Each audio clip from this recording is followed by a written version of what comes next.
The Thinker.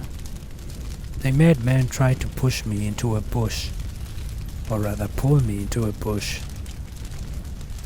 Well, this happened during the time my little sister was really into the elemental meditation thing. I remember she pestered my mother and dad for months, hoping they would take us to the forest so she can learn to breathe out fireballs or something. I don't really understand the whole chakra thing or elemental meditation. What I do know, however, is that by some miracle, we ended up going to the woods. My mother had been looking forward to going to the woods, and my father just went because my mother wouldn't stop nagging him. And I'm not sure if my sister finally figured out how to shoot lightning or not, but the camp was actually a lot of fun. We got to spend enough time with each other as a family, and I got to know them more deeply. At some point, as we were fishing out that lake, I found I really needed to take a piss. So I got up and ran behind the trees.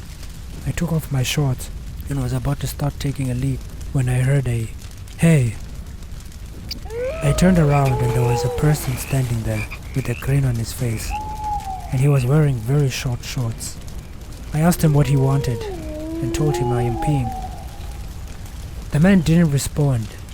Instead, with that smile on his face, he just slowly shook his head and then nodded. I asked him what he was saying, and the man's grin didn't change. By now, I was honestly getting creeped out. How did he keep his face like that? I didn't know. I just knew that I was starting to wonder if my father would come look for me. The man nodded down, and I looked where he was nodding, but it was only a bush in front of him. But then, he moved his shoulder, then his arm, and finally his hand appeared, and it was holding a bloody knife.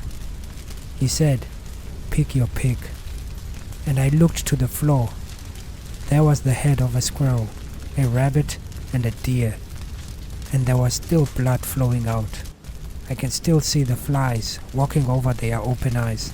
It was just too much. I vomited while trying to run away from the man, and he's laughing.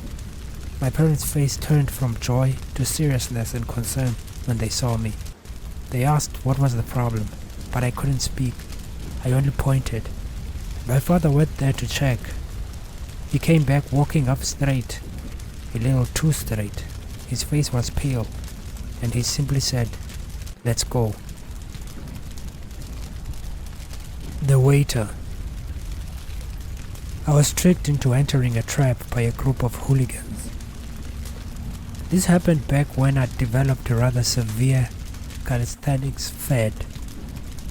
You wouldn't know it seeing me today, but back then I was fairly fit, and I firmly believed that I could learn how to do calisthenics, and I probably could have, but I stopped trying after that one Friday afternoon. It was around 5 in the afternoon, meaning the sun was finally going down, and it was getting rather cool, and I felt that was the perfect weather to exercise. I got my clothes and water bottles, and then I headed out. I didn't know the location that well, and so I had to walk the streets a bit longer than normal, looking for the park where I can practice. But I just couldn't find it, and just when I was deciding to go back home, I looked up and I saw it.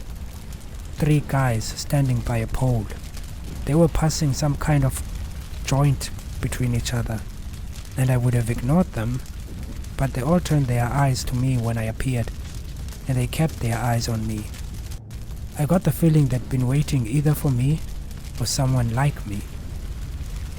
I walked closer to them and wondered if should I just turn back, and I knew if I did that, they'd know I was scared of them. So I came up with a different idea. I greeted them.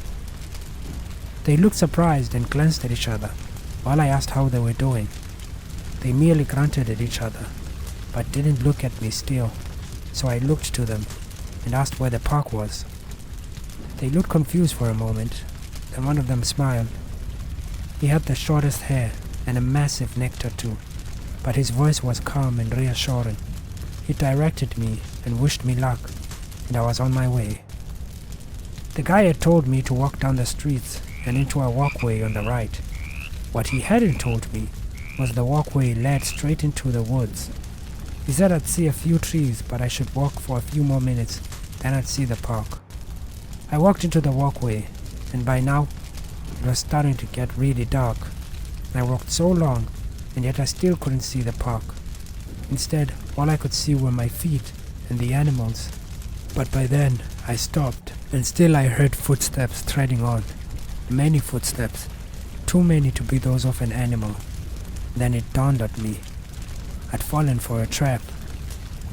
I turned and ran to the side, running as fast as I could. I heard some shouting and yelling, then I heard the footsteps following me. I was a distance away when I looked back, and then I saw all three of them jump over a massive log, a hunger glint in their eyes. But they couldn't catch up to me. I was gone for good. And since then, I just kinda stopped calisthenics. The Deepers. I think we found a witch in the forest after we got lost. Once, I went skinny dipping with a girl from my after-school club. It wasn't a planned thing, and it caught me most of all off guard. I am not the type of person who does things like that after all. But what happened was, we went to a club together, but when we arrived there, we found that there was not supposed to be a club that day after all. And so we went to drive back home. She had no money for a cab, and asked I drive her back home, and I said sure. But since she said she had no money, she said she'd pay me back another way. Only now when I'm writing do I realize how wrong that sounds. But back then we didn't think of anything like that. She guided me to drive into this forest, where we parked over this massive beautiful cliff view. We left the car there and finished the rest of the way on foot, and soon we were standing right on top of a massive pond. She said I could go there whenever I wanted, to a secret pond, and I joked about wanting to swim in it right there. She dared me to do it, and since it was dark enough that we really couldn't see each other, I took her challenge. And that's how we ended up swimming in that pond. But then suddenly, she gasped and looked at the trees. I stopped laughing and asked her what was wrong. She then said, "Did you see that?" Now, I didn't see a thing, but the fear in her voice told me that whatever it was probably really serious. I said no, I didn't, but she didn't seem convinced. She said, "I think there is a person out there." I told her no, I don't think so, but I decided we were done swimming anyway. We got dressed in an uncomfortable silence, looking to the trees, and then we left. As we were walking back to the car, she suddenly gasped again and looked to the back. Her eyes were wide and terrified. She asked if I heard that, and honestly, I didn't hear a thing. I did turn to look though, and all I saw was some shrubs and trees, but then my eye went back to the black shrub. I concentrated on it, and then I saw its peak move aside. That wasn't a shrub, it was a person crouching and watching us. I told her to not panic, but there was definitely someone out there. She asked what do we do.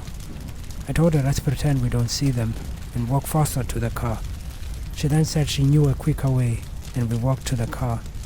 We reached it in a few seconds, and when we were inside, I let out a sigh of relief. And then I looked to my side and saw the face of an old lady. I screamed my lungs out and slammed the reverse back, and the car screeched.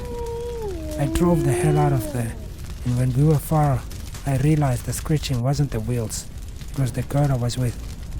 She was crying. The Lyra. Tina and I were having a hike/dog walking session in the forest next to my working place. I'd always seen it since, I go to work there every day, but I never knew that I could actually hike through it if I so wanted. But I learned this information from a colleague who said they normally walk through those parts, and so I decided why the hell not. It would be a fun experience for me and my dog anyway. I got Tina on a leash, got my clothes on, and drove off to the forest that Saturday. It was a quiet sunny day, but oddly enough, there was no wind, It made it all slightly creepy, but it was okay, since I had Tina with me. The first part of the walk was fairly quiet. Tina dragged me up and down the forest, excited at getting the chance to see, smell, and walk down a new road, and I was honestly as excited as her. But then as we were walking, Tina gave a strong bark. It was an aggressive bark, directed to nowhere in particular. She then ran towards a certain direction, pulling me along. I tried to warn her to stop, but Tina just wouldn't stop. So we hurried up the hill, and I was beginning to feel annoyed, until I heard the crying of a baby. At first, I thought I was mistaken. We were in the middle of the forest, and I didn't see any other car outside. But the more I listened, the more I was convinced. There was definitely a baby that was crying somewhere in here. I started walking towards that direction, but then Tina yanked me back. She stood firm and barked in the direction of the baby. I wasn't sure why, but I'd never seen Tina so worked up before, so I decided to take to the car and leave her there, then go to the baby. I told her, "Okay girl, let's go." And Tina ran away as fast as she could, pulling me to the car. When we got to the car, I let her inside, then I closed the door. I told her, "I'm sorry girl." Then I turned around, and then I paused. There were two shapes in the forest, one a tall man, and the other a woman. They were looking at me from behind the trees, and they were snarling. And that's when I realized it must have been a trap. Tina had just saved my life.